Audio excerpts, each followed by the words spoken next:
Royal education চ্যানেলের পক্ষ থেকে সবাইকে স্বাগত জানিয়ে শুরু করছি আজকের বাংলা ক্লাস। আমরা এর মধ্যে দুটো স্কুল অর্থাৎ 2 নম্বর এবং 3 নম্বর স্কুলটা আমরা আলোচনা করে ফেলেছি। আজকে আলোচনা করতে যাচ্ছি তোমাদের যে বাংলাতে WBTA টেস্ট পেপারের যে 3 নম্বর স্কুলটা রয়েছে সেটার আলোচনা। দেখো, এটা আমাদের টেস্ট পেপার, WBTA টেস্ট পেপারের মাধ্যমিকের 11 নম্বর পেজে এই প্রশ্নপত্রটি রয়েছে। তো সেই 11 নম্বর পেজে থাকা এই প্রশ্নপত্রটির আজ আমরা আলোচনা করব। তো প্রথমে এমসিকিউ প্রশ্ন উত্তরগুলো একটু দেখে নেওয়া যাক। দেখো কি বলছে, ব্রিজের এক পাশে আজ চুপচাপ বসিয়া নদীকে না দেখিলে সে বাঁচিবে না। এখানে এই সে লোকটা, এখানে কার কথা বলা হয়েছে? সে লোকটা কে? সে বাঁচিবে না, সে মানে কে বাঁচবে না? এখানে নিশ্চয়ই নদের চাঁদ বাঁচবে না। তাহলে উত্তর হয়ে যাবে গয়ের দাগ। তাই তো, নদের চাঁদ কে? নদের চাঁদটা কে? নদীর বিদ্রোহ গল্পের যে নায়ক চরিত্র নদের চাঁদ, যে স্টেশন মাস্টারি করে, তো সেই ছোট্ট স্টেশনের স্টেশন মাস্টার নদের চাঁদ, সে বাঁচবে না। গল্পকথকদের আড্ডা কোথায় বসতো? কোথায় বসতো? হরিদার ঘরে, নাকি রাস্তার ধারে জগদীশবাবুর বাড়িতে, নাকি মাঠে? উত্তর হবে হরিদার ঘরে। দেখো, তোমাদের আমি প্রতিটা প্রশ্নপত্র আলোচনার সময় বলি যে এই যে প্রশ্নের উত্তরগুলো তোমরা এখানে একের দাগের উত্তরগুলো তোমরা উত্তরপত্রে পেয়ে যাচ্ছ, কিন্তু পেয়ে যাচ্ছ বলেই যে এগুলো দেখবে না এমনটা নয়। এর সঙ্গে সঙ্গে প্রত্যেকটা প্রশ্নের সঙ্গে কাছাকাছি যে প্রশ্নগুলো হবে আমরা কিন্তু সেখানে আলোচনা করে থাকি। তো এখানে একটা জিনিস দেখো, কি বলা আছে যে হরিদার ঘরে আড্ডা বসতো, কিন্তু আমরা এখানে একটা আরো ইম্পর্টেন্ট প্রশ্ন পাই যে হরিদার ঘরে কারা আড্ডা দিত? কারা আড্ডা দিত? অনাদি, ভবতোষ, কথক, এরাই আড্ডা দিত এখানে। তার যে 4 বন্ধু, তারা সেই 4 বন্ধু মিলে এখানে আড্ডা দিত। 3 নম্বর প্রশ্নটা কি আছে? ক্রমশ ও কথাটাও ছড়িয়ে পড়ে।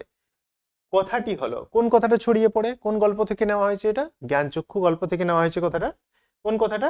গল্প কারেকশনের কথা। তপনের গল্পটা যে কারেকশন করে দেওয়া হয়েছে সেই কথাটা ছড়িয়ে পড়ে। আচ্ছা, তোমাদের যদি প্রশ্ন করা হয় তপনের গল্প কে কারেকশন করে দিয়েছিল, উত্তর কি হবে তাহলে? তার নতুন মেসো, তার যে ছোট মেসো, নতুন মেসো, সেই মেসো গল্পটা কারেকশন করে দিয়েছিল। কিন্তু সে নামমাত্র কারেকশন করেছে এমনটা নয়, কিন্তু আসলে আগাগোড়া পুরো গল্পটাকেই সে বদলে দিয়েছে। আয় আরো বেঁধে বেঁধে থাকি কবিতাটি কোন কাব্যগ্রন্থের অন্তর্গত? কোন কাব্যগ্রন্থের অন্তর্গত? তোমরা সবাই জানো এটা জলই পাষাণ হয়ে আছে কাব্যগ্রন্থ থেকে নেওয়া হয়েছে। আচ্ছা, আফ্রিকা কবিতাটি কি জাতীয় কবিতা? এই যে আফ্রিকা, আফ্রিকা কবিতাটি রবীন্দ্রনাথ ঠাকুরের একটি কবিতা, পত্রপুট কাব্য থেকে নেওয়া। তো এই কবিতাটি কি ধরনের কবিতা? সাম্রাজ্যবাদ বিরোধী কবিতা। কেন? আফ্রিকা ঘন জঙ্গলে ঢাকা একটা মহাদেশ, যে মহাদেশ দুর্গম একটা স্থান, সেখানে সবাই যেতে পারতো না। ইউরোপীয়রা কি করলো?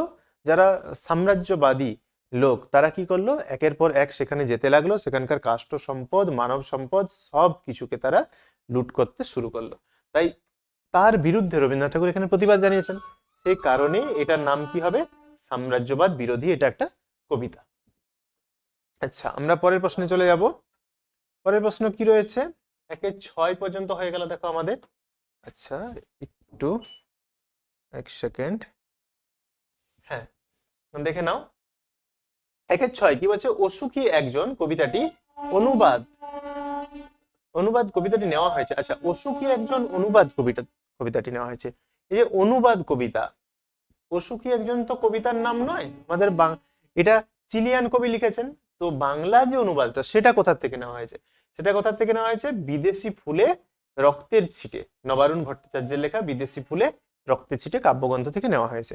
কিন্তু পাবলো নেরুদার কোন কাব্যগ্রন্থ থেকে নেওয়া হয়েছে? এক্সট্রা ভাগাইয়া কাব্যগ্রন্থ থেকে নেওয়া হয়েছে। এটা খেয়াল রাখতে হবে। যদি বলা হতো কোন কাব্যগ্রন্থ থেকে নেওয়া হয়েছে, তখন কিন্তু এক্সট্রা ভাগাইয়া, কিন্তু এখানে বলা হয়েছে পাবলো অসুখী একজন কবিতাটি অনুবাদ যেটা নেওয়া হয়েছে, অনুবাদটি, অনুবাদ তো নবারুণ ভট্টাচার্যের। নবারুণ ভট্টাচার্যের কোন কাব্যগ্রন্থ? বিদেশি ফুলে রক্তের ছিটে। আচ্ছা, বাংলা ভাষায় বিজ্ঞান প্রবন্ধটি যে গ্রন্থের অন্তর্গত সেটি হলো কোন গ্রন্থের অন্তর্গত? বিচিন্তা, বিচিন্তা গ্রন্থের অন্তর্গত। তাহলে অপশন ক হয়ে যাবে এর উত্তর। বাঙালি সাংবাদিকদের ইংরেজি শুনে কে তাদের বাবু কুইল ড্রাইভার্স বলে অভিহিত করতেন? বাবু কুইল ড্রাইভার্স কথাটি কে বলতেন? বাঙালি সাংবাদিকদের ইংরেজি শুনে, অর্থাৎ ইংরেজি শুনে, এই যে কথাটা, বাঙালি সাংবাদিকদের ইংরেজি শুনে কে বলতেন? Lord Curzon. আসলে ইংরেজি শোনার থেকেও এখানে আমরা বলতে পারি যে তারা কুইলে লিখতো। কুইল মানে কি? কুইল অর্থাৎ পালকের কলম। এই পালকের কলমের ইংরেজি নাম হচ্ছে কুইল, তাই তো? তাহলে সেই পালকের কলমে যখন তারা গরম গরম ইংরেজি বাক্য তারা লিখতো, ইংরেজদের বিরুদ্ধে লিখতো, তখন সেই বাক্য শুনে সেটা দেখে লর্ড কার্জন তিনি বলতেন যে বাবু কুইল ড্রাইভার্স, অর্থাৎ কুইল চালায় তারা। কন্টিনিউশন এই শব্দটির অর্থটা কি হবে? এই শব্দের অর্থ হবে অর্থ ব্যাপ্তি, অর্থাৎ অর্থের প্রসার। অনুসর্গের অপর নাম কি? অনুসর্গের অপর নাম দিয়েছে কি? পদ, পরসর্গ, কর্মপ্রবচনীয়, উপসর্গ। আমরা জানি অনুসর্গের দুটোই অনুসর্গের অপর নাম, পরসর্গ এবং কর্মপ্রবচনীয়, দুটোই হয় এখানে। হ্যাঁ, তোমরা পরসর্গ করতে পারো, তো দুটোই হয় এখানে। সময়ে বোঝা যাবে, এই যে সময়ে বোঝা যাবে কোন বাচ্যের উদাহরণ? যদি থাকতো সময়ে বুঝবো তাহলে কর্তৃবাচ্য, কিন্তু সময়ে বোঝা যাবে তাহলে এটা কি হয়ে যাবে? ভাববাচ্য। তাহলে উত্তর হয়ে যাবে অপশন খ। মা ছেলেকে পড়াচ্ছেন, এখানে মা হলো, মা কে? মাটা কে? প্রযোজক কর্তা নাকি প্রযোজ্য কর্তা? নিরপেক্ষ কর্তা, সহযোগী কর্তা তো হবেই না, কিন্তু তোমাদের একটু বলে রাখি প্রযোজক কর্তা কে? যখন কোনো কর্তা নিজে কাজ করে না, অন্যকে দিয়ে কাজটা করিয়ে নিচ্ছে, তখন তাকে আমরা প্রযোজক কর্তা বলবো। আবার প্রযোজ্য কর্তা কোনটা? যখন নিজে কেউ কাজটা করছে কিন্তু সে নিজে নিজে করছে না, অন্যের দ্বারা পরিচালিত হয়ে সে কাজটা করছে, তখন তাকে আমরা বলবো প্রযোজক কর্তা, প্রযোজ্য কর্তা। নিরপেক্ষ কর্তা কোনটা? যখন একটা বাক্যে দুটো ক্রিয়া থাকবে, তার মধ্যে অসমাপিকা ক্রিয়া যেটা, তার যে কর্তা তাকে আমরা নিরপেক্ষ কর্তা বলবো। আবার সহযোগী কর্তা, যখন দুটো আলাদা আলাদা কর্তা মিলে কোনো একটা কাজ করবে, তখন তাকে সহযোগী কর্তা বলবো। তো তাহলে এখানে কি দেখা যাচ্ছে? মা ছেলেকে পড়াচ্ছে, এখানে কাজ কোনটা? পড়াটা হচ্ছে কাজ।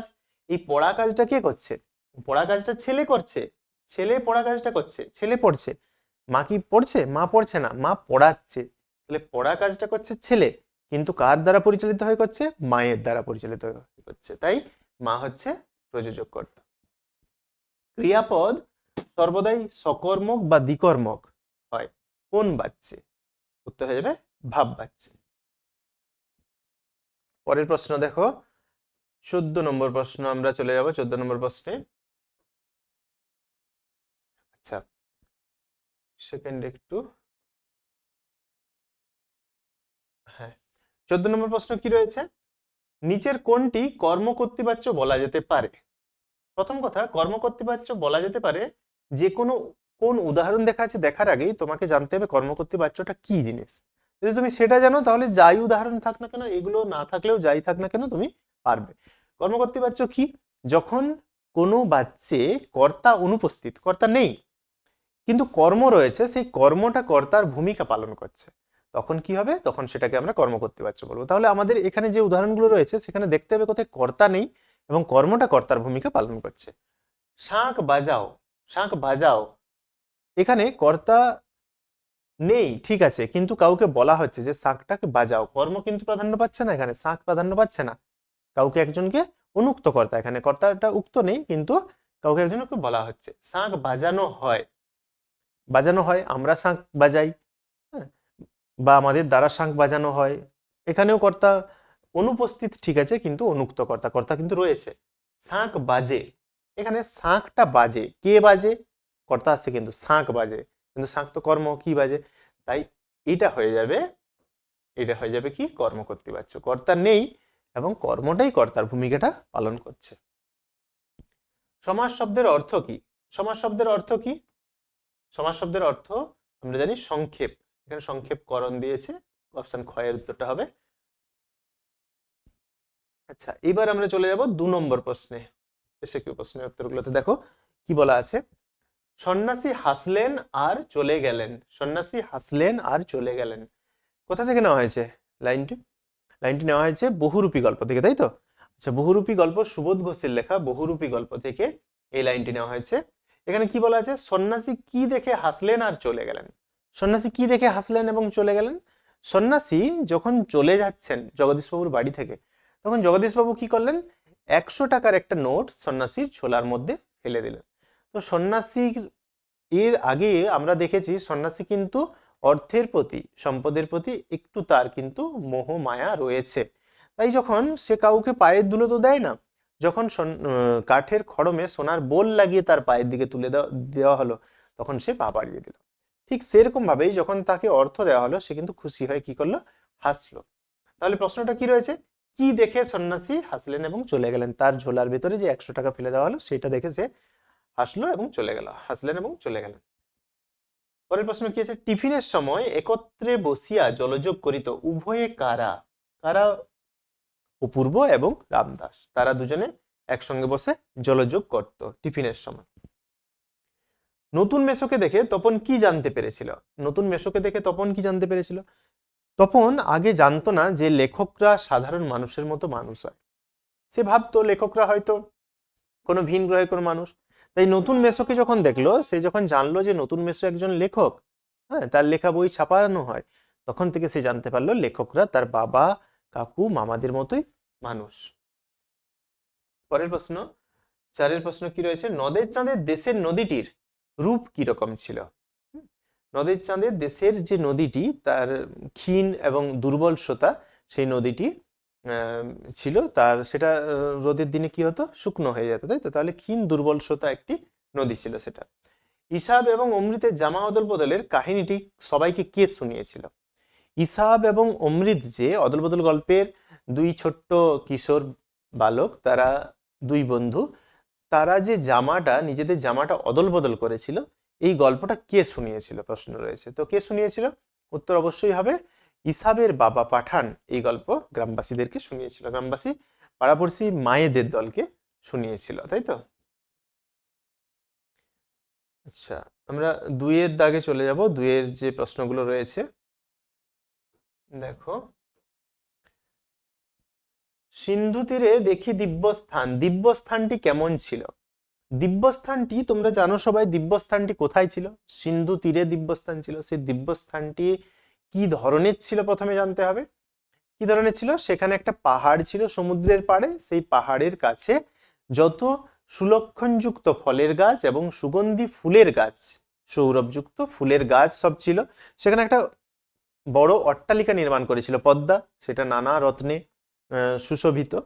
তো সেই স্থানে, সেখানে মানুষ, সেখানে সবসময় সত্য ধর্ম সদা সদাচার, সেখানে সবসময় ধর্ম সত্য সেখানে বিরাজ করে থাকে। আর সেখানে কারো কোনো দুঃখ কষ্ট সেখানে নেই। পরের প্রশ্ন কি আছে, তবু তো কজন আছি বাকি, কবি কেন এই কথা বলেছেন? এই যে তবু তো কথাটি, তবু তো কথাটি কবি কেন বলছেন? কারণ হচ্ছে, আয় আরো বেঁধে বেঁধে থাকি কবিতাটি কবি গুজরাটের দাঙ্গা যে 2003 সালে ঘটেছিল, সেই দাঙ্গার পরিপ্রেক্ষিতে তিনি এই কবিতাটি লিখেছিলেন। তো তিনি এখানে দেখেছেন কবি, হিন্দু মুসলমান একে উভয়কে, দুজনেই মানুষ, দুজনের শরীরেই লাল রক্ত বইছে, কারো সাদা, কারো হলুদ, সবুজ, এরকম তো রক্ত নয়। হিন্দু হোক মুসলমান হোক, দুজনের শরীরেই সেই একই রক্ত, লাল রক্ত বইছে। অথচ দুজন দুজনকে মারামারিতে, কাটাকাটিতে, হানাহানিতে ব্যস্ত। এক সম্প্রদায় উভয় সম্প্রদায়কে হত্যা করছে, উল্টো দিকে দুজনেই কিন্তু ভারতবাসী, তা সত্ত্বেও তারা এইভাবে মারামারি করছে। তাহলে পুরোটা সমাজ যখন একে অপরের বিরুদ্ধে লড়াইতে মুখরিত, ঠিক সেই সময় কবি বলছেন যে আমাদের মতো কিছু তো মানুষ আছে যাদের মধ্যে বিন্দুমাত্র মানবিকতা বোধ রয়েছে। সেই মানবিকতা বোধ দিয়ে আমরা কি করব? আমরা সেই মানবিকতা বোধ হারিয়ে ফেলা মানুষজনকে হয়তো আমরা জাগ্রত করে, তাদের মধ্যে মানবিকতা জাগিয়ে তোলে, তাদেরকে আমাদের পক্ষে টেনে নিয়ে আসতে পারি। তাই কবি হাতে হাত রেখে বেঁধে বেঁধে থাকতে বলছেন। কিসের জন্য? যে আমরা যে কজন বেঁচে আছি, এই যে বলছেন না যে সবাই তো শেষ হয়ে যায়নি, তবু তো আমরা কজন আছি, তাই আমরা যে কজন আছি এটা কবি আমাদেরকে দেখাতে চাইছেন, তাই তিনি তবু তো শব্দটি ব্যবহার করছেন। আচ্ছা, মহাকালের চণ্ডরূপে, মহাকালের চণ্ডরূপ বলতে কি বোঝানো হয়েছে? মহাকালের চণ্ডরূপ এই শব্দটি আসলে কবি ব্যবহার করছেন আমাদের সমাজ কুসংস্কারে, জরা ব্যাধিতে জর্জরিত। মানুষের মনে গ্রাস করেছে কুসংস্কার, বিজ্ঞানের কোনো স্থান নেই, হ্যাঁ, সুন্দর বুদ্ধি নেই, সেখানে রয়েছে সব কু ভাবনা, কুচিন্তা, সমস্ত কিছু। তো এই সব কিছুকে কবি আর পছন্দ করছেন না। তিনি মনে করছেন যে মহাকাল অর্থাৎ মহাদেব, মহাদেবের তো দুটো রূপ, একটা একটা তিনি ভাঙতে জানেন যেমন, তেমনি তিনি গড়তে জানেন তেমন। তাহলে তিনি সেই তার ভাঙা গোড়া খেলার মধ্যে যে ভেঙে ফেলার যে চণ্ড রূপ, যে রূপে তিনি দুর্গাকে, পার্বতীকে কাঁধে নিয়ে তিনি নেচে ছিলেন, সেই উগ্র রূপ তিনি এখানে এখানে তুলে ধরছেন। কেন? কারণ তিনি এসে সবকিছুকে কি করবেন, ভেঙে গুড়িয়ে চুরমার করে দেবেন। হ্যাঁ, তাই তিনি মহাকালের চণ্ডরূপের কথা এখানে বলেছেন।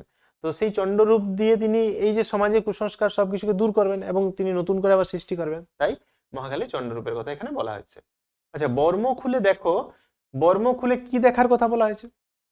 কবি বলছেন বর্ম খুলে আমরা দেখতে পাবো গানরূপী ঋষি বালক এসে আমাদের সামনে দাঁড়াবে। অসুখী একজন কবিতাটির ইংরেজি তর্জমার নাম কি হবে? অসুখী একজন, দ্য আনহ্যাপি ওয়ান, এই শব্দটি অসুখী একজন, আনহ্যাপি ওয়ান। আমরা 3-এর দাগের প্রশ্নগুলো, 2-3 যে প্রশ্নগুলো রয়েছে সেগুলোতে চলে যাব। কলম প্রবন্ধ থেকে প্রশ্ন কয়েকটা এসএকিউ, 3টে মাত্র রয়েছে, এগুলো দেখো। কলম কাদের কাছে কেন অস্পৃশ্য হয়ে উঠেছিল? কলম কাদের কাছে কেন অস্পৃশ্য হয়ে উঠেছিল? দুটো প্রশ্ন আছে, কাদের কাছে কেন অস্পৃশ্য হয়ে উঠেছিল।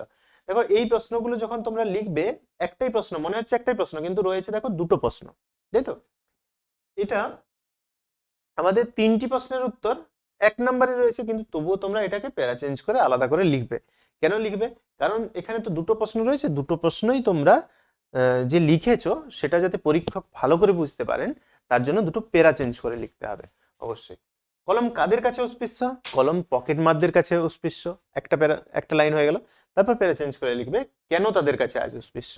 কারণ হচ্ছে আগে একটা সময় ছিল কলমের যথেষ্ট, আজ যেমন সোনার দাম অনেক, তেমনি কলমের তখন দাম ছিল বিশাল। কেন কলমের দাম বিশাল ছিল? কারণ এই যে কলম, ধরো এই যে কলম, এর সোনার অঙ্গ হতো, হীরের হৃদয় হতো, তার মুখটা আবার মুড়ে দেওয়া হতো নানা ধরনের মূল্যবান ধাতু দিয়ে। তো সেই রকম একটা কলম যখন এত কিছু ধাতু দিয়ে, এত মূল্যবান মূল্যবান ধাতু দিয়ে তৈরি করা হতো, তখন কি করা হতো, সে কলমের দাম অনেক হতো এবং সেটা আকর্ষণীয় হতো।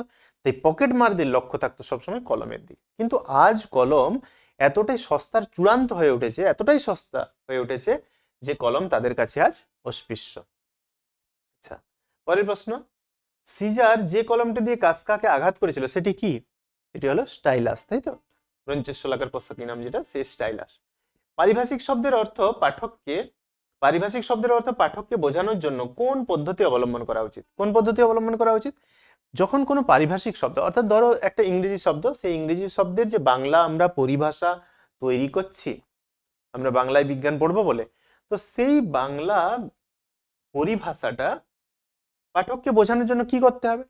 প্রথমে একবার কোনো পরিভাষা ব্যবহার করার আগে, প্রথম যখন ব্যবহার করা হলো তখন তার অর্থটা আমাদের পাঠককে বলে দিতে হবে। তারপর আর বারবার অর্থ বলার দরকার নেই, তারপর শুধুমাত্র পরিভাষাটা ব্যবহার করে করে গেলেই হলো। তাহলে কি বললাম? প্রথমে পাঠককে পরিভাষার অর্থটা বলতে হবে, তারপর পরপর সেই পরিভাষাটা ব্যবহার করে গেলেই হলো, তারপর আর পাঠককে অর্থ বলার প্রয়োজনীয়তা নেই। পরের প্রশ্ন কি আছে? অভিধা বলতে কি বোঝায়? অভিধা বলতে কি বোঝায়? আভিধানিক অর্থ প্রকাশ করে, একটা শব্দের যে অভ্যন্তরীণ অর্থ, আভিধানিক অর্থ, সেটাই প্রকাশ করে অভিধা বলতে। আচ্ছা, পরের প্রশ্ন কি আছে?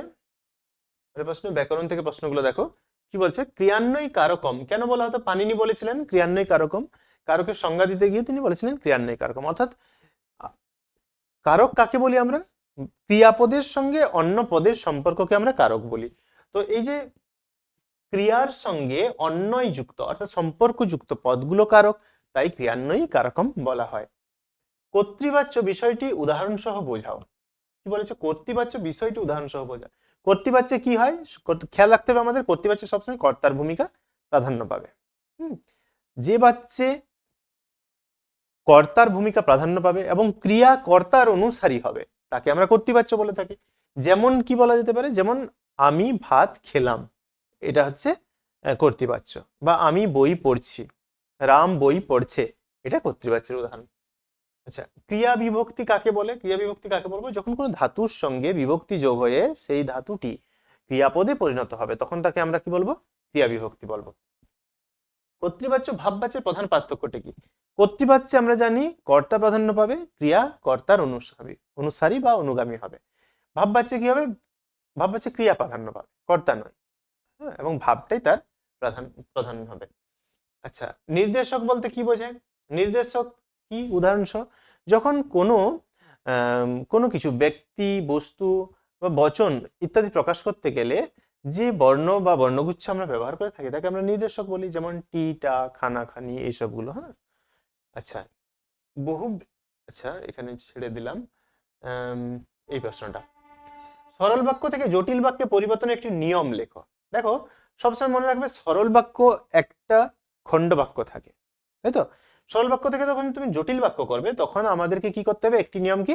সাপেক্ষ পদ যোগ করতে হবে। সবসময় সরল বাক্যে যদি দুটো খণ্ড বাক্য থাকবে, সে যদি থাকে সেক্ষেত্রে কি করা হয়? অসমাপিকা ক্রিয়া দিয়ে যোগ করা হয়, তাই তো? অসমাপিকা ক্রিয়া দিয়ে দুটো খণ্ড বাক্যকে যোগ করা হয়, কিন্তু যখন সেই সরল বাক্যটিকে আমরা জটিল বাক্যে পরিণত করব তখন অসমাপিক ক্রিয়াকে তুলে দিয়ে সেখানে আমরা সাপেক্ষ পদ বসিয়ে দেবো। সাপেক্ষ পদ কোনগুলো? যখন, তখন, যদি, তবে, যার, তার, যে, সে, এইগুলো হচ্ছে সাপেক্ষ পদ। তাহলে সরল বাক্য থেকে জটিল বাক্যে পরিবর্তন করতে গেলে আমাদের সাপেক্ষ পদ ব্যবহার করতে হয়।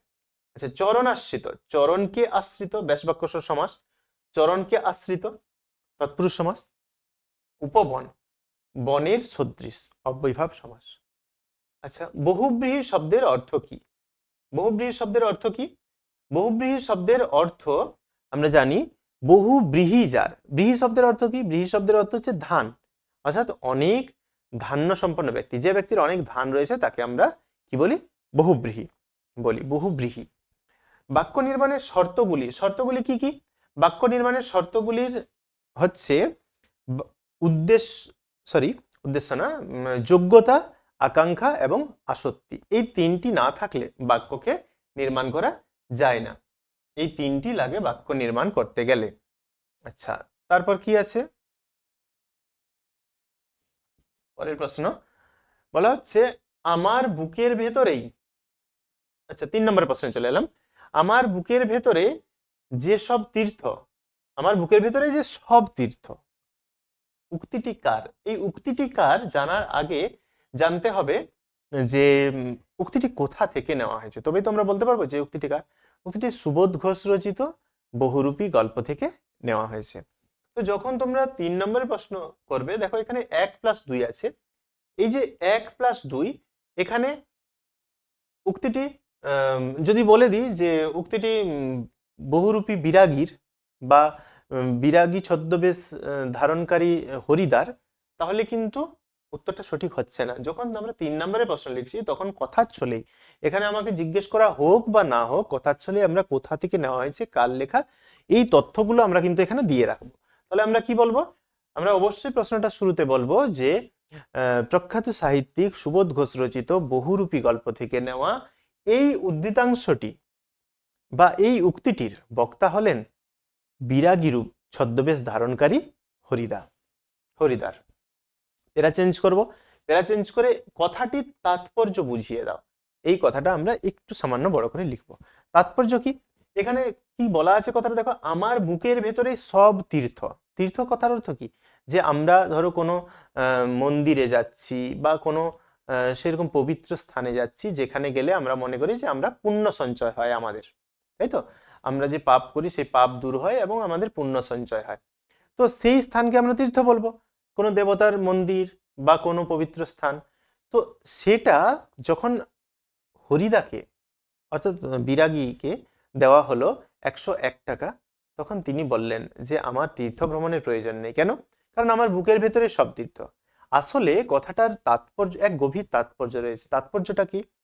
যিনি বিরাগী তার মন প্রশান্ত, তার মন নিষ্কলঙ্ক, তার মনে কোনো পাপ নেই, মন পূর্ণতাতেই পরিপূর্ণ। তার মনের মধ্যে নেই কোনো হিংসা, নেই কোনো দ্বন্দ্ব, কিছু নেই। তাহলে আমরা কোনো মন্দিরে যাচ্ছি কি জন্য? যেখানে যেখানে আমরা আমাদের পাপ মোচন করব এবং পুণ্য সঞ্চয় করব। কিন্তু বিরাগীর হৃদয়টা তো পুণ্যতাতেই পরিপূর্ণ, তাহলে তার তীর্থ ভ্রমণের কি প্রয়োজন আছে? তাই তিনি বলছেন আমার তীর্থ ভ্রমণের কোনো প্রয়োজন নেই। পরের প্রশ্ন কি বলা আছে?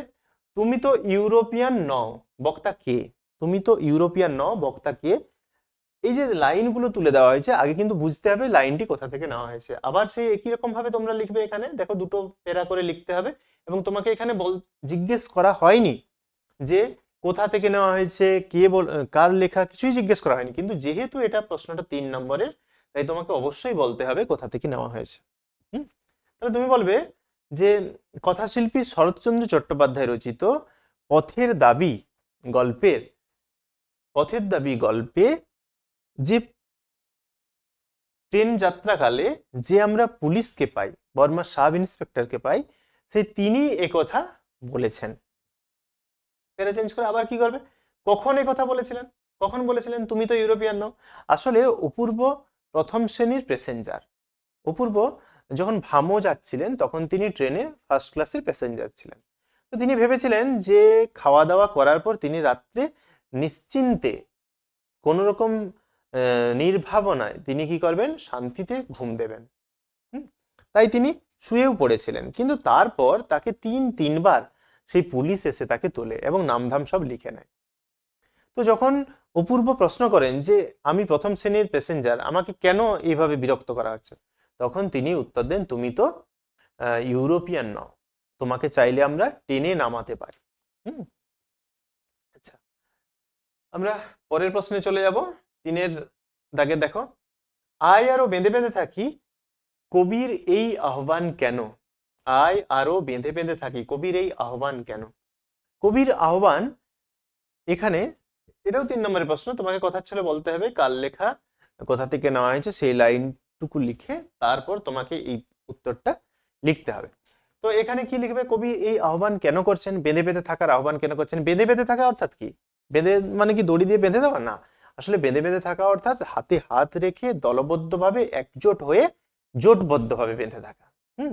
তাহলে এই যে মানুষগুলো কেন বেঁধে বেঁধে থাকবেন? কারণ হচ্ছে আমাদের চারদিকে বিপদ ঘনিয়ে এসেছে। ডান দিকে, বাম দিকে, মাথার উপর, পায়ের নিচে, সব দিকেই আমাদের কি বিপদ। মাথার উপর বোমারু বিমান, পায়ের নিচে হিমানির বাঁধ, একদিকে ধস, একদিকে গিরিখাত, কোনো দিকে আমাদের যাওয়ার কোনো রাস্তা নেই, আমাদের কোনো পথ নেই।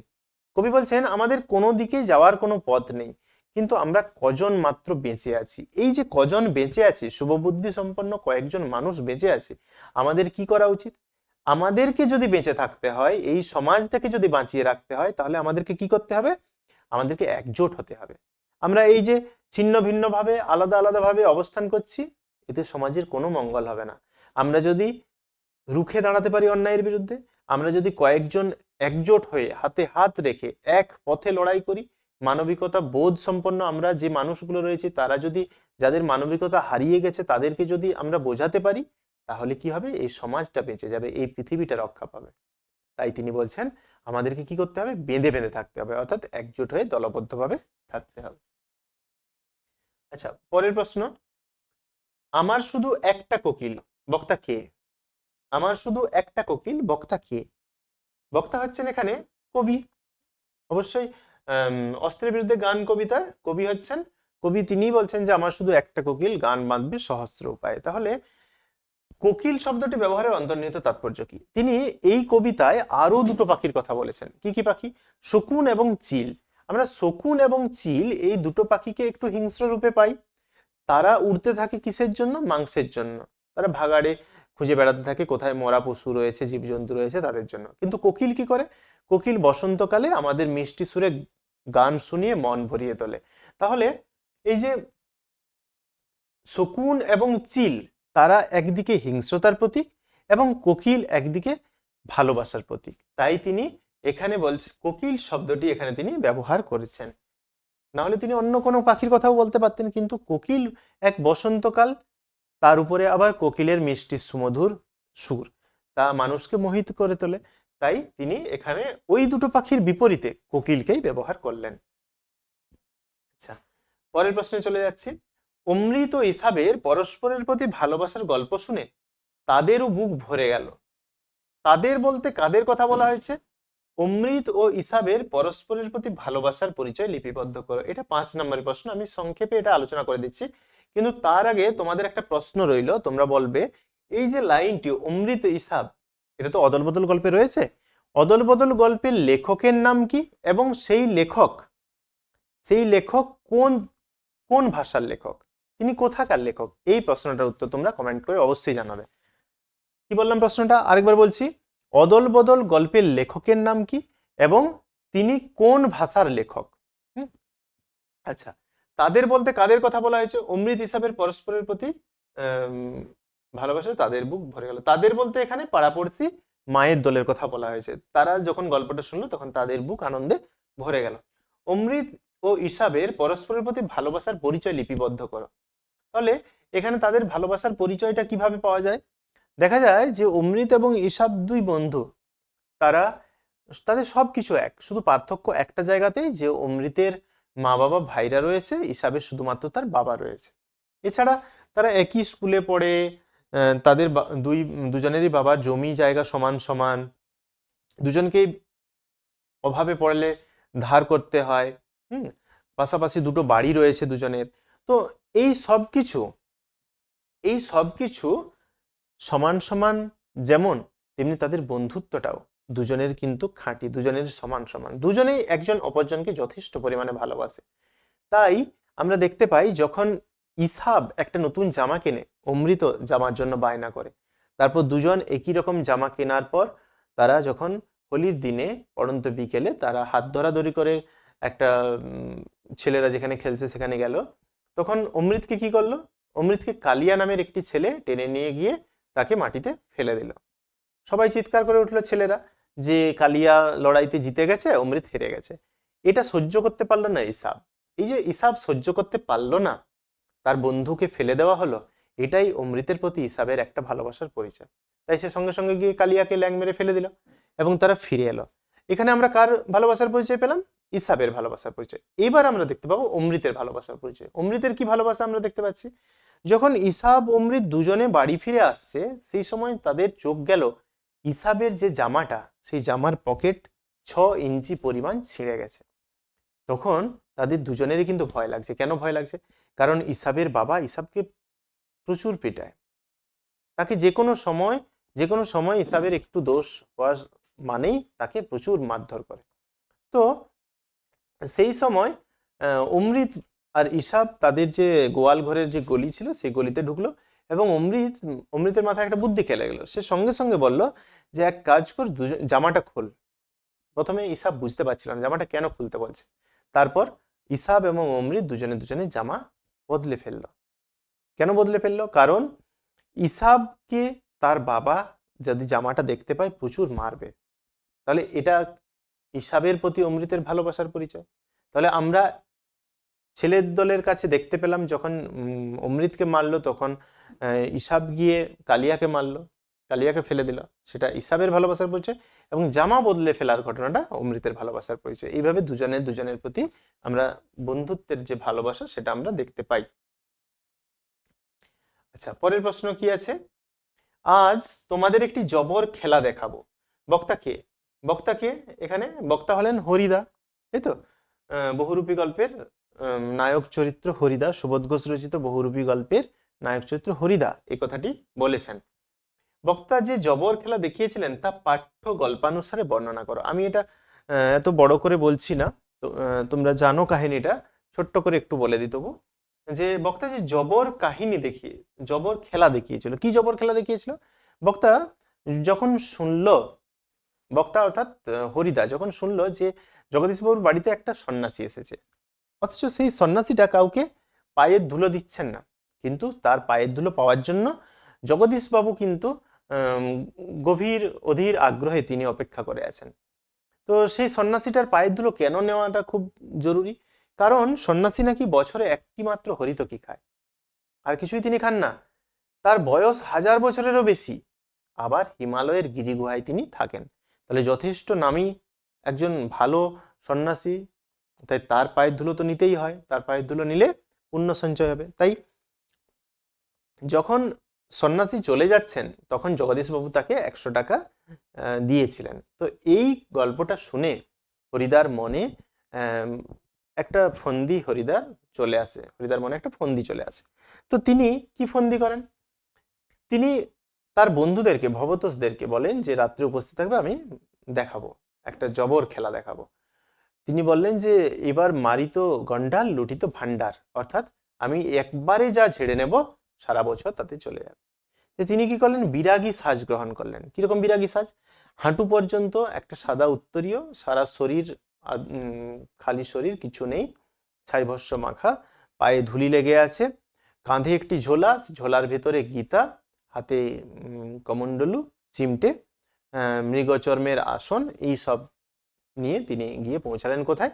জগদীশবাবুর বাড়িতে। এবারে এটাই কিন্তু শেষ নয়। জগদীশবাবুর বাড়িতে যাওয়ার পর শুধু যে সাজ পোশাকটাই বহুরূপীর, তার কথা বললে যে লোক বুঝতে পেরে যাবে যে সেটা হরিদা, এমনটা কিন্তু নয়। সে যখন গিয়ে পৌঁছালো, জগদীশবাবু তো তাকে দেখে অবাক হয়ে গেল। জগদীশবাবু তাকে দেখে অবাক হওয়ার পর সেই জগদীশবাবু তাকে আহ্বান জানালো। কিন্তু বিরাগী রূপী হরিদা তিনি কিন্তু বেশ তত্ত্ব কথা বললেন। তিনি বললেন যে তার যে কত টাকা সম্পত্তি, সেই সম্পত্তির কথা তিনি বললেন যে সেই টাকার জন্য তুমি অহংকার দেখাচ্ছ, ওপর থেকে বলছো, নিচে নেমে আসতে পারছো না। এতে কিন্তু জগদীশবাবু ভয় পেয়ে যান।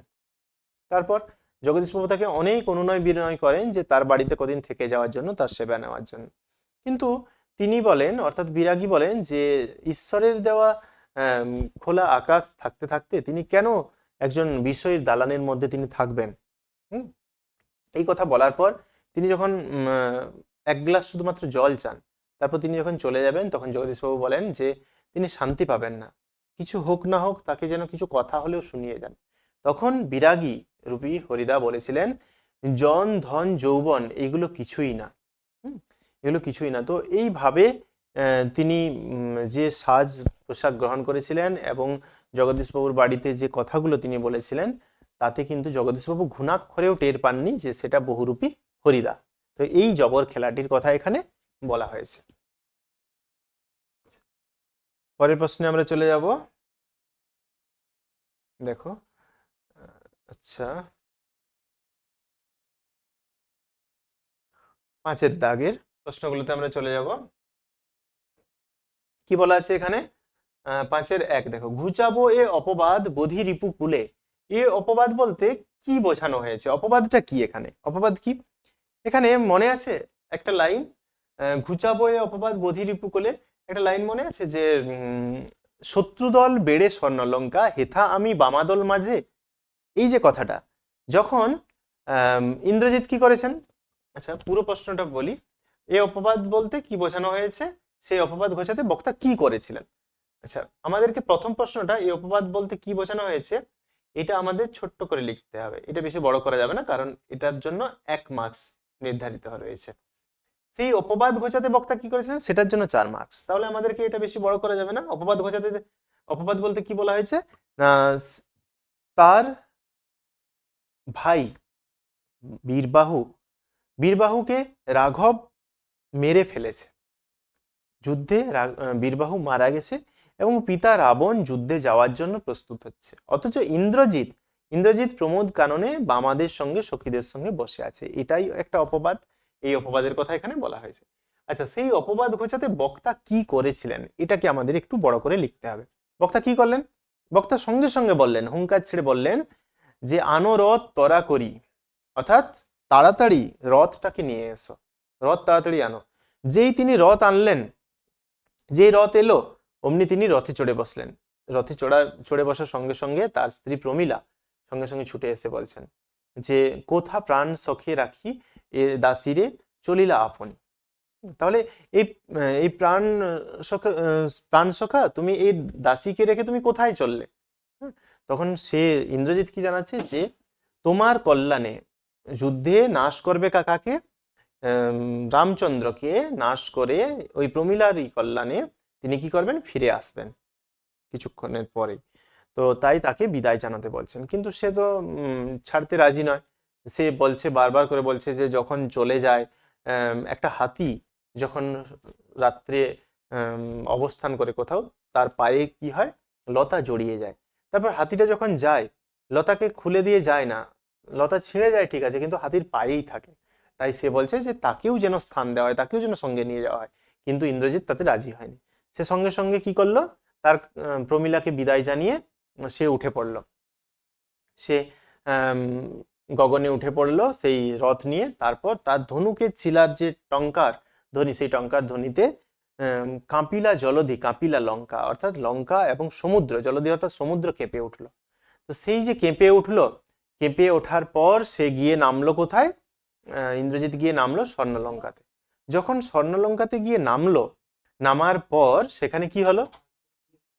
স্বর্ণলঙ্কাতে গিয়ে নামার পর তাকে দেখে সমস্ত সেনারা উৎসাহে উদ্দীপনায় হইচই শুরু করলো, চিৎকার চেঁচামেচি শুরু করলো।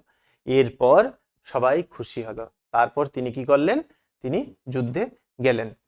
ঠিক আছে, তো এটা হলো। আচ্ছা, এই এই কাজটা তিনি করেছিলেন। তারপর কি আছে? চিরচিহ্ন দিয়ে গেল তোমার অপমানিত ইতিহাসে। কে বা কারা চিরচিহ্ন দিয়ে গেল? এখানে আমরা জানি কারা দিয়ে গেল চিরচিহ্ন। চিরচিহ্ন দিয়ে গিয়েছিল ইউরোপীয় সাম্রাজ্যবাদী যে সমস্ত লোভী মানুষেরা তারা। এই কথাটির অন্তর্নিহিত বক্তব্য বুঝিয়ে দাও। কথাটির অন্তর্নিহিত অর্থ কি? চিরচিহ্ন দিয়ে গেল তোমার অপমানিত ইতিহাসে, অর্থাৎ আফ্রিকার ইতিহাসে চিরচিহ্ন তারা কিভাবে দিয়ে গেল? আফ্রিকা একটা নিবিড় ঘন অরণ্যে ঢাকা একটা স্থান ছিল। সেই স্থানে, যে স্থানে মানুষের পদার্পণ ছিল না, শুধুমাত্র বাইরের মানুষের পদার্পণ ছিল না, শুধুমাত্র আফ্রিকানরাই সেখানে বসবাস করত। তো সেই স্থানে তারা গিয়ে কলুষিত করে তুলল। সেখানে জঙ্গলের কাষ্ঠ সম্পদকে তারা লুট করলো, মানুষকে কৃতদাসে পরিণত করলো, মানুষের জলের রক্ত এবং অশ্রুতে, চোখের জলের অশ্রুতে মিশে সেই স্থানটা কাদাময় হয়ে গেল। হ্যাঁ, তো সেই অপমানিত ইতিহাসের কথা এখানে তোমাকে ব্যাখ্যা করতে হবে। আচ্ছা, বাংলা ভাষার বিজ্ঞান 6 নম্বর দাগে প্রবন্ধ থেকে যে প্রশ্নগুলো 5-এ রয়েছে সেগুলো দেখো। আর একটু ছোট্ট করে বলে দিই, কারণ আমাদের সময়টা অনেক বেড়ে যাচ্ছে ভিডিও, তোমরা দেখো একটু ছোট্ট করে বলে দিচ্ছি। বাংলা ভাষার বিজ্ঞান প্রবন্ধে বাংলা ভাষায় বিজ্ঞান রচনার সমস্যাগুলি লেখক অনুসারে লেখো, লেখকের অনুসরণে লেখো। বাংলা ভাষার বিজ্ঞানে যে বাংলায় যে সমস্যা, কি কি সমস্যা রয়েছে? বাংলার সমস্যা হচ্ছে, প্রথম সমস্যা, বাংলা ভাষায় যথেষ্ট বিজ্ঞান বিষয়ক বই নেই। 2 নম্বর, বাঙালিদের কি নেই? যথেষ্ট বিজ্ঞান সম্পর্কে জ্ঞান নেই। তাই কোনো একটা ছোট্ট ঘটনা যদি বলতে হয়, গোড়া থেকে বলতে হয়। যদি গোড়া থেকে না বলা হয় তাহলে কিন্তু মানুষ বুঝতে পারে না। এটা একটা বিরাট সমস্যা। হ্যাঁ, পরিভাষা যথেষ্ট পরিমাণে নেই, তা সমস্যা। আবার যারা বাংলায় বই লেখেন বিজ্ঞান বিষয়ক, তারা আবার হুবহুব অনেক সময় আক্ষরিক অনুবাদ করে দেয়, মাছি মারা নকল করে দেন, তাতেও আবার সমস্যা হয়ে দাঁড়ায়। এই সমস্যাগুলোকে সাজিয়ে গুছিয়ে পেরা করে করে তোমাদেরকে লিখতে হবে। আচ্ছা, পরের প্রশ্ন কি আছে? হারিয়ে যাওয়া কালি কলম প্রবন্ধে যে নানা ধরনের কলমের বর্ণনা রয়েছে তা পাঠ্য প্রবন্ধ অনুসারে সংক্ষেপে বর্ণনা করো। আমরা কি কি দেখতে পাচ্ছি, কি কি কলম রয়েছে? তোমাদের অবশ্যই বলতে হবে যে প্রখ্যাত প্রাবন্ধিক শ্রীপান্থ বা নিখিল সরকার রচিত হারিয়ে যাওয়া কালি কলম পাঠ্যাংশে বা প্রবন্ধাংশে আমরা নানা ধরনের কলমের বিবরণ পেয়ে থাকি। একটু ছোট্ট করে ভূমিকার মতো হলো। তারপরে বলবে যে সমস্ত কলমগুলির পরিচয় আমরা পেয়ে থাকি সেগুলি হলো, 1 নম্বর তুমি বলতে পারো স্টাইলাস, 2 নম্বর বলতে পারো কুইল, 3 নম্বর বলতে পারো খাগের কলম, 4 নম্বর হচ্ছে তোমার যে ফাউন্টেন পেন, ঝর্ণা, আচ্ছা ফাউন্টেন পেন, তারপর বাঁশের কঞ্চির কলম। অর্থাৎ তুমি একটা একটা করে যত কিছু পেন আছে একটা একটা করে পয়েন্ট করে করে তার সম্পর্কে লিখবে। তুলি, তুলি কি লিখবে? যে চীনারা চিরকাল তুলিতে লিখে এসেছে। হ্যাঁ, তো এরকম প্রত্যেকটা পয়েন্ট করে করে এক একটা কলমের বিবরণ দিতে হবে। আমি আর বেশি বলছি না, এটা সম্পর্কে নিশ্চয়ই বুঝতে পেরেছো তোমরা। আর একটা কথা, অবশ্যই ভিডিওটা ভালো লাগছে কিনা, যারা এত দূর পর্যন্ত ভিডিওটা দেখেছো তারা অবশ্যই কমেন্ট করে জানাবে ভিডিওটা ভালো লাগছে কিনা। আগের যে দুটো ভিডিও দিয়েছি যেগুলোতে বাংলা সম্পর্কে আলোচনা করা হয়েছে, বাংলার প্রশ্নপত্রগুলো, তোমরা কিন্তু কেউ লিখলে না যে তোমরা কতটা উপকৃত হচ্ছ। যদি ভালো লাগে অবশ্যই লিখবে যে হ্যাঁ আমরা উপকৃত হচ্ছি বা ভিডিওটা বেশ ভালো লাগছে। হ্যাঁ, তাহলে তো আমাদেরও খুশি লাগবে না? আচ্ছা, তারপর দেখো কি আছে, তারপর বলা আছে, হ্যাঁ দেখো, আমরা আমরা নবাবের নিমক বৃথায় খাই না। এখানে এ কথা তাদের মনে রাখা উচিত। আমরা বলতে কাদের কথা? এখানে মীরমদন কথাটা বলছে। মীরমদন অর্থাৎ তিনি বলছেন যে আমরা সবাই, রাজার সভাসদ যারা রয়েছেন সবাই তো রাজার বেতনভুক্ত কর্মচারী। রাজা অর্থাৎ কি সিরাজউদ্দৌলা, তো তাদের সবার কথাই বলা আছে যে আমরা বৃথা বৃথা নিমক খাই না। হ্যাঁ, আমরা তো মানে তার কাছ থেকে অর্থ নিচ্ছি, অর্থাৎ তার জন্য আমাদের কিছু করা উচিত। তো এই কথা বলার কারণ কি? এই কথা বলার কারণ হচ্ছে একথা বলার একটাই কারণ যে সিরাজের বিপক্ষে সমস্ত যে সমস্ত মির্জাফর, রাজবল্লভ, জগৎ শেঠ, যারা যারা সিরাজের বিরুদ্ধে ষড়যন্ত্রে লিপ্ত হয়েছিল, সেই ষড়যন্ত্রটা যখন ফাঁস হয়ে যায়, সভাসদরা বুঝতে পারে যে রাজার বিপক্ষে এরা কি করছে, ইংরেজদের সঙ্গে লিপ্ত হয়েছে ষড়যন্ত্রে। তাই তিনি বিরক্ত হয়ে এই কথাটা বলে ফেলেছিলেন। তো এটাকে একটু ভালো করে একটু লিখতে হবে, এখানে ওইভাবে মুখে আমি আর বলে সময় নষ্ট করছি না। তারপর দেখো এখানে সিরাজউদ্দৌলা নাট্যাংশটি অবলম্বনে মির্জাফর ও মদনলাল চরিত্র দুটির বৈপরীত্য আলোচনা করো। দেখো, মির্জাফর চরিত্র এবং মদনলাল চরিত্র, দুটো চরিত্রের মধ্যে বেশ ফারাক রয়েছে। হ্যাঁ, মদনলাল এত গুরুত্বপূর্ণ চরিত্র নয়, তবুও তোমাদের খেয়াল রাখতে হবে। মির্জাফরও গুরুত্বপূর্ণ নয়, কিন্তু অনেক ক্ষেত্রে পরীক্ষায় এসে থাকে। তো এখানে একটা ইন্টারেস্টিং প্রশ্ন, কি দুটো চরিত্রের মধ্যে পার্থক্য তোমাকে দেখাতে হবে। চরিত্র দুটির মধ্যে কি বলেছে, বৈপরীত্য, অর্থাৎ পার্থক্য তোমাকে দেখাতে হবে। কি পার্থক্য তুমি দেখাবে? মির্জাফর কি ছিলেন? মির্জাফর সবসময় সিরাজের বিপক্ষে, তিনি ষড়যন্ত্র করেছিলেন, কিন্তু মীরবদন সিরাজের পক্ষের লোক ছিলেন। মির্জাফর শেষ পর্যন্ত কি করেছিলেন, শেষ পর্যন্ত সিরাজের সঙ্গে কথা বললেন যে হ্যাঁ সিরাজের পক্ষে থাকবেন, কিন্তু সিরাজের পক্ষে তিনি থাকেননি। উল্টো দিকে মীরবদন কিন্তু শেষ পর্যন্ত সঙ্গে ছিলেন। মির্জাফর সম্রাটের খাস লোক, আত্মীয়, তার ভালো পদাধিকারী, কিন্তু মীরমদন একজন ক্ষুদ্র মানুষ, সে সামান্য ছোট্ট একটা পদের পদাধিকারী। তো এই সমস্ত বৈপরীত্য দিকগুলি আমরা এখানে লক্ষ্য করে থাকি। আচ্ছা, তারপর দেখো আমরা কোনির প্রশ্নগুলো একটু সংক্ষেপে আলোচনা করে নেব, কোনির গুলো। তারপর ইটুবিটা তোমাদের রয়েছে। আচ্ছা, দেখে নাও এখানে। আচ্ছা, কোনিরটা বলে দিচ্ছি, তার আগে এটা একটু দেখে নাও, দিয়ে কোনিরটা আলোচনা করে আমরা শেষ করব। ইটুবিটা আর এইগুলো সম্পর্কে একটু দেখে নাও, তারপর কোনিরটা আলোচনা করে আমরা শেষ করব। কি বলা আছে? Once two friends started on a travel. Their way lay through a forest. As they come halfway through the forest, a bear was seen approaching slowly toward them. One of them climbed up a tree. The other did not know how to climb up a tree, and they flat on his face without breathing.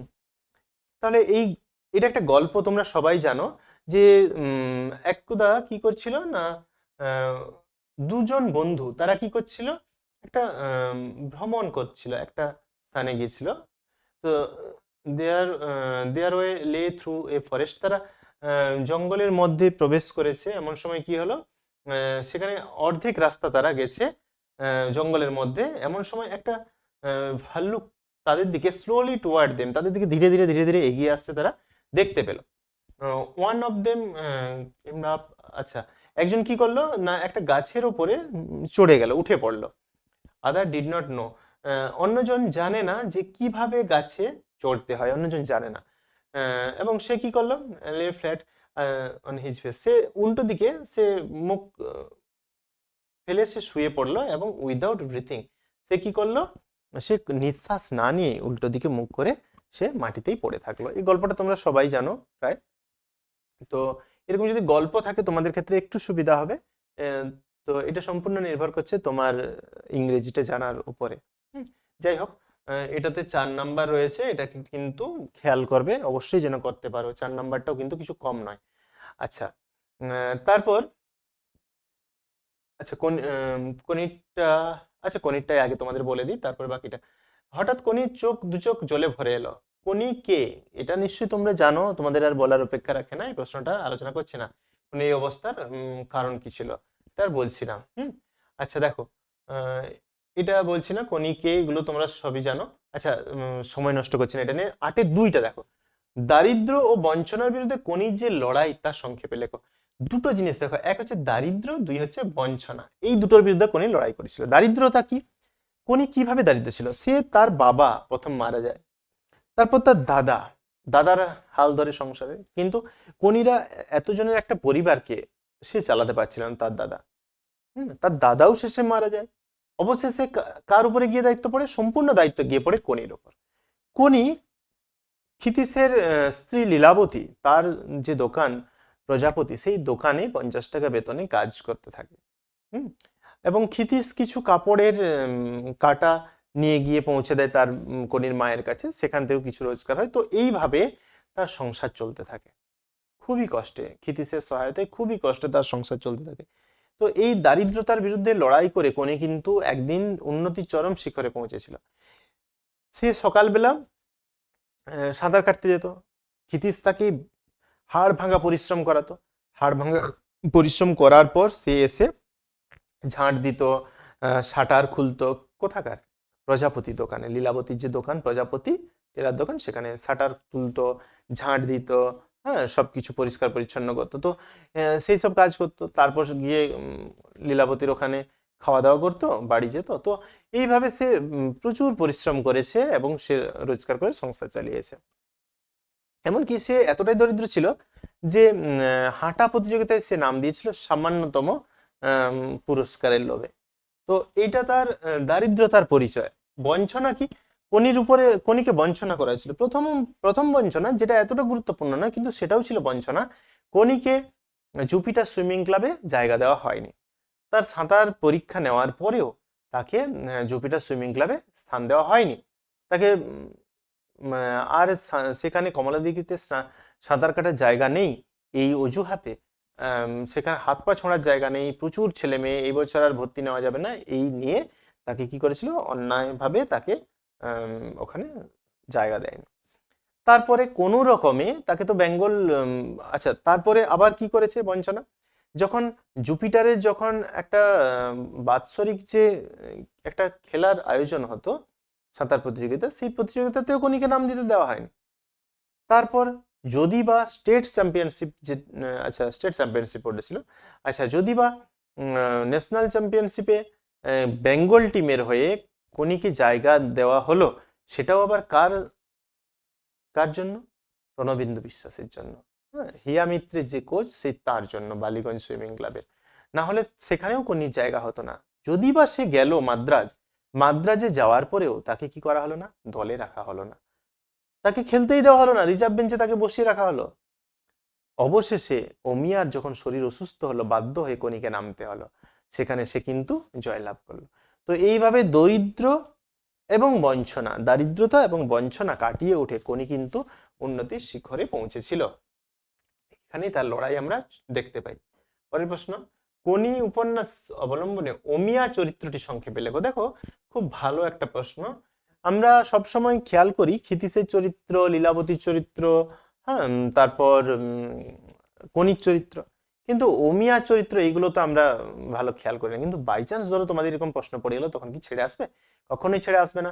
তুমি সুন্দরভাবে এটা লিখতে পারবে, একটু মাথা ঠান্ডা করে ভাবলেই তুমি এই উত্তরটা দিতে পারবে। কিভাবে দেবে?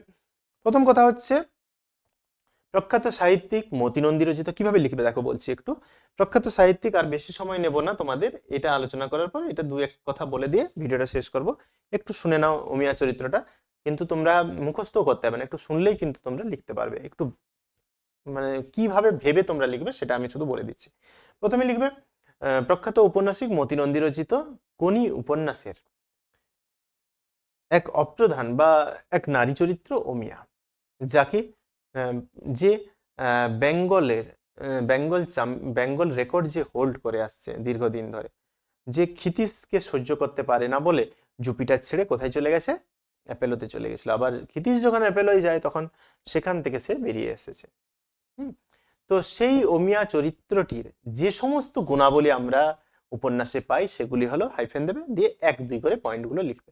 কি কি পয়েন্ট সেগুলো শুধু মনে রাখবে আর দিয়ে নিজে বানাবে। কি পয়েন্ট?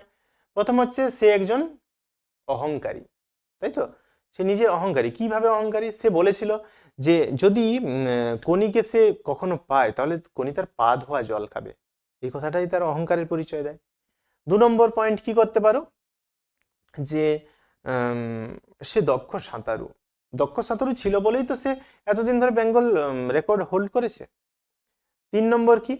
3 নম্বর হচ্ছে, কনি না, অমিয়া কি করে, না স্বাধীন চেতা, সে কারো পরাধীনে থাকতে চায় না। ক্ষিতিশ তাকে যখনই কোনো কথা শোনায় সে কিন্তু ওইসব শুনবে না, তাই সে ক্লাব পর্যন্ত বদলে ফেলতে পারে। হ্যাঁ। 4 নম্বর তুমি বলতে পারো যে মুকুট, শ্রেষ্ঠত্বের মুকুট হারিয়ে ফেলার যন্ত্রণা। বা শ্রেষ্ঠত্বের মুকুট হারিয়ে ফেলা, তার যে দ্বন্দ্ব একটা দেখা দিয়েছিল সেটা নিয়ে তুমি বলতে পারো যে সে বুঝতে পেরেছে যে হিয়া মিত্র তার শ্রেষ্ঠত্বের শিরোপা ধীরে ধীরে কেড়ে নিতে যাচ্ছে, তাই তার বেলার সঙ্গে পর্যন্ত তার কি হয়েছিল, আম, আহ, বেলারা সবাই তাকে যেন ছেড়ে দিয়ে চলে যাচ্ছে সেটা সে বুঝতে পেরেছিল, এবং সে সর্বশেষে কনের কাছে গিয়ে বসেছিল। তারপর আবার বলতে পারো একটু অহংকারী যেমন তেমনি ঈর্ষাপরায়ণ বলতে পারো, সে তারা কনিকে পছন্দ করতো না একটু। হ্যাঁ, তো এইভাবে তুমি পয়েন্টগুলো লিখতে পারো তোমরা। আচ্ছা, আর একটু বলে দিই তোমাদের এটা। আচ্ছা দেখো কি আছে এখানে, গ্রন্থাগার ব্যবহারের অভ্যেস করা উচিত ছাত্র জীবন থেকে। গ্রন্থাগার ব্যবহার, গ্রন্থাগার অর্থাৎ কি, লাইব্রেরি, তোমরা সবাই জানো। এই বিষয়ে দুই বন্ধুর কথোপকথন, দুজন বন্ধুর মধ্যে কথোপকথন, একজন গ্রন্থাকার ব্যাপারটা নিয়ে দুজন বন্ধুর কথোপকথন। আমি কিন্তু কখনোই তোমাদের এই কথোপকথন লেখার পক্ষে আমি মত দিই না। ঠিক আছে, সবাইকে আমি বলে থাকি যে তোমরা প্রতিবেদন সবসময় লিখবে। হ্যাঁ, সবসময় প্রতিবেদন লেখার কথা আমি বলে থাকি। কারণ অনেক সময় কথোপকথনে আমাদের কি হয়, কথোপকথনে কোথায় মাত্রা, কমা, হ্যাঁ, পূর্ণচ্ছেদ, কোথায় বিস্ময়সূচক চিহ্ন, কোথায় জিজ্ঞাসা চিহ্ন, এগুলোতে অনেক সময় সমস্যা হয়ে থাকে। তো যাই হোক, এখানে তোমরা কি করবে, জলাভূমি ভরাট ও সবুজ ধ্বংসের বিরুদ্ধে স্থানীয় মানুষদের প্রতিবাদ নিয়ে একটা প্রতিবেদন, একটা শিরোনাম হবে, নিজস্ব সংবাদদাতা, স্থান আর ডেট দিয়ে, তারপর জলাভূমি ও জলাভূমি ভরাট ও ধ্বংসের বিরুদ্ধে স্থানীয় মানুষদের প্রতিবাদ নিয়ে, কারা করলো, কোথায় করলো, কিভাবে প্রতিবাদ করলো, এই নিয়ে তুমি দিলে। তারপর একটা সরকারের যে পদক্ষেপ নেওয়া উচিত অথচ সরকার করছে না, সরকারের বিরুদ্ধে একটা কিছু কথা লিখলে। হ্যাঁ। আচ্ছা, তারপর কি রয়েছে, আম, রচনাটা যেটা রয়েছে, মোবাইল ফোনের সুফল কুফল, পরিবেশ দূষণ, আচ্ছা, তারপর অনলাইন পড়াশোনা আর আমাদের শিক্ষায় অতিমারির প্রভাব। অবশ্যই তোমরা পরিবেশ দূষণ লিখতে পারো। পরিবেশ দূষণ, আমরা পরিবেশকে শব্দ দূষণ, বায়ু দূষণ, জল দূষণ, মাটি দূষণ, এইভাবে করে আমরা পরিবেশ দূষণগুলোকে লিখতে পারবো, তার পরিবেশ দূষণের কারণ, ফলাফল, হ্যাঁ, কিভাবে প্রতিকার করা যাবে, এইভাবে এক একটা প্যারা করে করে তুমি ধরো শব্দ দূষণ লিখলে। প্রথমে বিজ্ঞান সম্পর্কে লিখবে। হুম, না আচ্ছা, পরিবেশ দূষণ, তাহলে প্রথমে পরিবেশ নিয়ে লিখবে। পরিবেশের পরে তুমি এই যে শব্দ, বায়ু, এগুলো যে পরিবেশের এক একটা অঙ্গ, সেগুলোকে তুমি দেবে। তারপর বায়ু দূষণ কিভাবে হয়, বায়ু দূষণ পয়েন্ট দিয়ে বায়ু দূষণ কিভাবে হয়, বায়ু দূষণের ফলাফল কি, কি কি হয় বায়ু দূষণের ফলে, কিভাবে বায়ু দূষণ রোধ করবে, হয়ে গেল। শব্দ দূষণ কিভাবে হয়, ফলাফল কি, কিভাবে রোধ করবে, এইভাবে করে পয়েন্ট করে করে লিখতে পারো। তো বিজ্ঞান বিষয়ের এই এই প্রশ্নগুলো করলে, বিজ্ঞান বিষয়ে যে উম, তোমার রয়েছে কয়েকটা, সেইগুলো করলেই অবশ্যই তোমরা কমন পেয়ে যাবে। তো আমি এগুলো প্র্যাকটিস করাতে করাতে তোমাদের বিজ্ঞান বিষয়ক যে সমস্ত রচনাগুলো হয় সেগুলো একদিন বলে দেবো কোনো সময়, যেগুলোর মধ্যে থেকে আশা করি তোমরা পেয়ে যাবে, 6-7টা করলেই কমন চলে আসবে।